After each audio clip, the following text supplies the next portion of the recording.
एक छोटे से गांव में रमेश नाम का एक गरीब किसान रहता था। उसकी जिंदगी कठिनाइयों से भरी थी। खेतों में मेहनत करने के बावजूद वह मुश्किल से अपने परिवार का पेट भर पाता था। लेकिन रमेश के अंदर एक खास बात थी, उसके सपने बड़े थे। वह अक्सर गांव के अमीर जमींदारों और व्यापारियों को देखता और सोचता, क्या मैं भी कभी इतना सफल बन सकता हूं? लोग उसका मजाक उड़ाते और कहते, ज्यादा मत सोच, किस्मत से ज्यादा कुछ नहीं। गांव में एक प्रसिद्ध संत आए।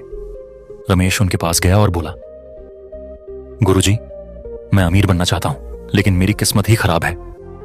संत मुस्कुराए और बोले, किस्मत से ज्यादा सोच और मेहनत इंसान को सफल बनाती है। अगर तुम सच में अमीर बनना चाहते हो तो तुम्हें अपनी सोच को बदलना होगा। रमेश चौंक गया। कैसे? संत ने एक छोटी सी कहानी सुनाई। एक शेर का बच्चा भेड़ों के बीच पला बड़ा, इसलिए उसे लगा कि वह भी भेड़ है। लेकिन जब उसने खुद को आईने में देखा और अपनी दहाड़ सुनी तो उसे एहसास हुआ कि वह शेर है। इसी तरह जब तक तुम खुद को गरीब समझोगे तुम गरीब ही रहोगे, लेकिन अगर तुम खुद को सफल देखोगे तो सफलता तुम्हारे पास आएगी। सोच में बदलाव, जीवन में बदलाव। रमेश ने इस बात को दिल से लगा लिया। उसने तय किया कि अब वह अपनी गरीबी को अपनी पहचान नहीं बनाएगा। उसने अपने खेतों में नई तकनीकें अपनाई, बाजार में जाकर खुद अपने अनाज को बेचना शुरू किया और धीरे धीरे उसने अपना खुद का व्यवसाय शुरू किया।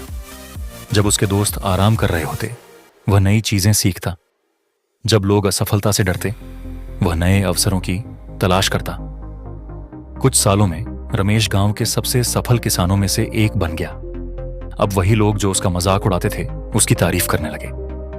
अमीर बनने का असली राज रमेश ने अपनी सफलता का राज सबको बताया। मैंने बस अपनी सोच को बदल दिया।